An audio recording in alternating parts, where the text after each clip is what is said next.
ఒకప్పుడు లక్ష్మీదేవి శ్రీహరి శ్రీ మహావిష్ణువుతో ఇలా అన్నది: ఓ స్వామి, కారణం లేకుండా ఎవరైనా విమర్శించడం లేదా అవమానించడం, అసత్యం మాట్లాడడం ఇలాంటిది పాపమా, అధర్మమా అని ఈ ప్రశ్నలకు సమాధానం వివరించండి అని అడుగుతుంది. అప్పుడు శ్రీ మహావిష్ణువు నవ్వుతూ ఇలా చెప్తారు: శ్రీ మహాలక్ష్మి, మీరు చాలా అద్భుతమైన ప్రశ్న వేశారు. ఇది మొత్తం మానవజాతి క్షేమం కోరే ప్రశ్న. ఈ ప్రశ్న సమాధానం ఒక కథ ద్వారా చెబుతాను. ఈ కథను విన్న మానవులకు పాపాల నుండి విముక్తి కలుగుతుంది అని ఈ విధంగా చెప్తారు. అప్పుడు లక్ష్మీదేవి: ఓ స్వామి, ఈ అత్యున్నత కథను నేను జాగ్రత్తగా వింటాను. ఈ కథను విన్న స్త్రీ పురుషులందరికీ నా కరుణాకటాక్షాలు కలుగుతాయని ఆమె కూడా ఆశీర్వదిస్తుంది.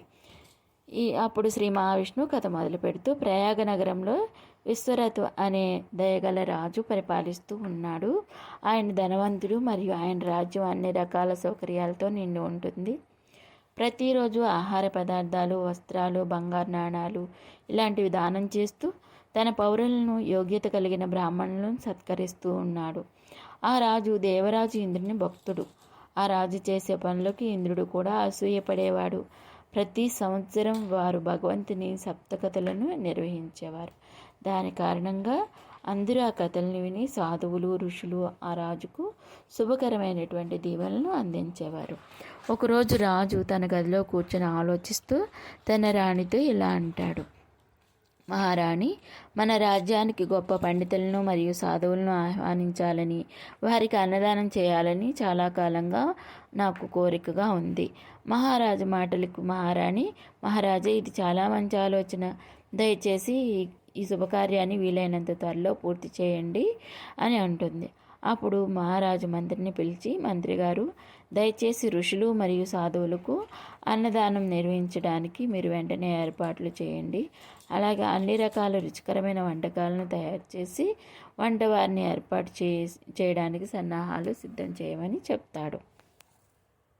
మహామంత్రి రాజుగారిని, వంటశాలలో మీరు చెప్పినంత మందికి చేయడానికి ప్రదేశం లేదు. బహిరంగ ఆకాశ ప్రదేశంలో వంట చేయడానికి అనుమతిని ఇవ్వాల్సింది అని కోరుతాడు. రాజుగారు మీకు నచ్చింది చేయమని ఋషులను ఆహ్వానించినందున వంటల్లో రుచులకు ఎటువంటి లోటు రాకూడదు అని మళ్ళీ చెప్తాడు. మహారాజు మహామంత్రితో, మహామంత్రి, ఆహారం మరియు సేవలో ఎలాంటి లోటు ఉండకూడదు. అందుకే ఋషులకు స్వాగతం పలికేందుకు రాష్ట్రమంతా కూడా అలంకరణలు చేయాలి అని ఆదేశిస్తాడు.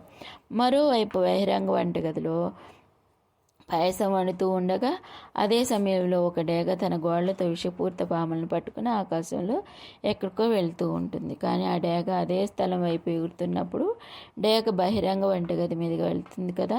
ప్రమాదవశాత్తు విషపూరిత పాము నోటి నుండి కొన్ని విషపు చుక్కలు పడిపోయాయి. ఆ విషయం ఎవరికీ తెలియదు. రాజు ఆహ్వానించినందున చుట్టుపక్కల రాజ్యాల నుండి ఋషులందరూ రాజభవనానికి వచ్చారు.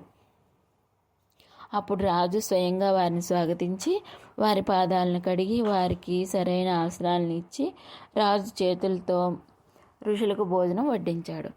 అతని సొంత చేతులతో అందరికీ ఆహారాన్ని స్వయంగా పెట్టాడు.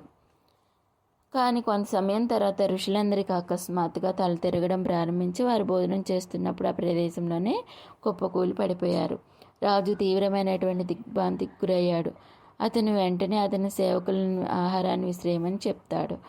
మరియు తన రాజభవనంలో బ్రాహ్మణుల అకాల మరణం గురించి తెలుసుకున్న రాజు ఇప్పుడు బ్రాహ్మణులను చంపిన ఘోర పాపానికి అతను జన్మజన్మల వరకు విముక్తి పొందలేడు అని, ఇది బ్రహ్మహత్యా పాపం కిందకు వస్తుందని మదనపడసాగాడు. ఋషుల ఆత్మధర్మరాజు అంటే యముడు ఆ స్థానానికి చేరుకున్నప్పుడు యమధర్మరాజు వారందరినీ వారి వారి కర్మలను బట్టి వివిధ లోకాలకు పంపాడు. మరియు కొందరు వేరువేరు జన్మల్లో జన్మించారు. కానీ చిత్రగుప్తుడు వారి అకాల మరణం యొక్క పాపాన్ని ఎవరు భరించాలి, మరి ఈ భయంకరమైన బ్రహ్మహత్య పాపాన్ని ఎవరు అనుభవించాలి అనే ప్రశ్న వేస్తాడు. ఎందుకంటే ఈ విచిత్రమైన పరిస్థితిలో చిత్రగుప్తుడు యమధర్మరాజుని తన అభిప్రాయాన్ని అడిగినప్పుడు యమధర్మరాజు కూడా న్యాయం ఎవరికి చేయాలా అని ఆలోచిస్తూ ఉంటాడు. ఓ చిత్రగుప్త, రాజు చాలా సద్గుణవంతుడు మరియు అతను అన్నదానం కోసం ఈ ఋషులను పిలిచాడు. అలాగే అతను స్వయంగా పశ్చాత్తాపం కూడా పడుతున్నాడు కాబట్టి ఆయన తప్పులేదు. అందులో పాము విషపు చుక్కలు పడ్డాయని పామును మోసుకెళ్తున్న ఆకాశంలో ఉన్న అదే డేగకు కూడా తెలియదు. డేగ చేత తీసుకెళ్తున్న పాము తన ప్రాణాలను కాపాడుకోవాలనే తపంతో ఆత్మరక్షణలో పెనుగులాడుతూ ఆ విషపు చుక్కలను జారవిడ్చడం కూడా ఆత్మరక్షణలో పడే ఆహారంలో విషం పడడం వల్ల తనకి కూడా ఈ విషయం తెలియదు. ఇందులో ఎవరిని నిందించాలి, ఎవరిని శిక్షించాలి అనే తెలియక యమధర్మరాజు శ్రీ మహావిష్ణువుని తలుచుకుంటాడు. ఎందుకంటే అతని తప్పు జీవికి శిక్ష విధించినట్లయితే అతను కూడా పాపంలో భాగం అవుతాడు. అప్పుడు శ్రీహరి ప్రత్యక్షమే యమధర్మరాజా, అనవసరంగా చింతించుకు. సమయం వచ్చినప్పుడు ఈ పాపానికి కారకుడిని మీరే శిక్షిస్తారు. సరైన అవకాశం కోసం వేచి ఉండండి అని పలుకుతారు. కొంతకాలం తర్వాత మహారాజును ఆ స్థానంలో జరిగిన చాలా విషాదకరమైన సంఘటన కారణంగా చాలామంది మహర్షులు తమ ప్రాణత్యాగం చేశారనే విషయం ప్రజలందరూ మర్చిపోయినప్పుడు కొంతమంది ఋషులు తమ శిష్యులతో కలిసి ప్రయాగ నగరానికి వస్తారు. వారు ఒక చోట చేరి ఇంటింటికి వెళ్ళి భిక్ష అడుగుతూ ఒక స్త్రీని అడిగినప్పుడు ఆ స్త్రీతో ఇలా అన్నారు: ఈ నగరం చాలా అందంగా ఉంది. మీరు ఈ రాజ్యానికి చెందిన రాజు ఆస్థానానికి వెళ్ళే మార్గం మాకు చెప్పగలరా అని. అప్పుడు ఆ స్త్రీ ఆశ్చర్యంగా చూసి, ఓ ఋషి, మీరు ఎందుకు ఆ చావును ఆహ్వానిస్తున్నారు? ఆ ఋషులు దేని గురించి మాట్లాడుతున్నారు అనగా ఆ స్త్రీ, అవును, నేను అదే రాజస్థానం గురించి మాట్లాడుతున్నాను. మీలాంటి ఋషులు రాజు ఇంటి భోజనం తినడం వల్లనే చనిపోయారు అని చెప్తూ ఉంది. మీరు ఇంకా చనిపోవాలని కోరుకుంటే మీరు ఆ రాజు దర్బారుకి వెళ్ళండి. బ్రహ్మహత్యా పాపం చేసిన రాజు ఆ అడవికి వెళ్ళి తపస్సు చేస్తున్నట్లు నటిస్తున్నాడు. రాజు రాజ్యంలో నివసిస్తున్న ప్రజలందరూ కూడా ఆ స్త్రీ మాటలు విన్న తర్వాత వెంటనే ఆ రాజ్యం నుండి తిరిగి వచ్చారు.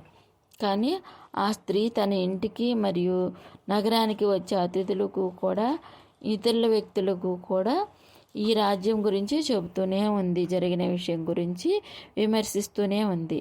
ఆమె రాజును విమర్శిస్తూ చెప్పే మాటలు అడవిలో మంటలు వ్యాపించినంత వేగంగా రాజ్యం అంతటా కూడా వ్యాపించాయి. ఆ తర్వాత కొన్ని రోజుల తర్వాత ఆ మహిళ ఒక పాము కాటుతో మరణిస్తుంది.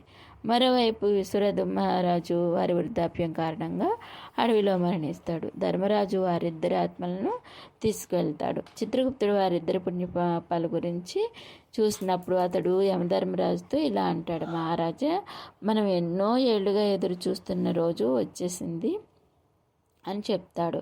ఏమిటంటే, యమధర్మరాజు చిత్రగుప్త, రాజు విశ్వరథ ఋషులకు బ్రాహ్మణులకు ఆకలి తీర్చే ఉద్దేశంతో అన్నదానం చేశాడు.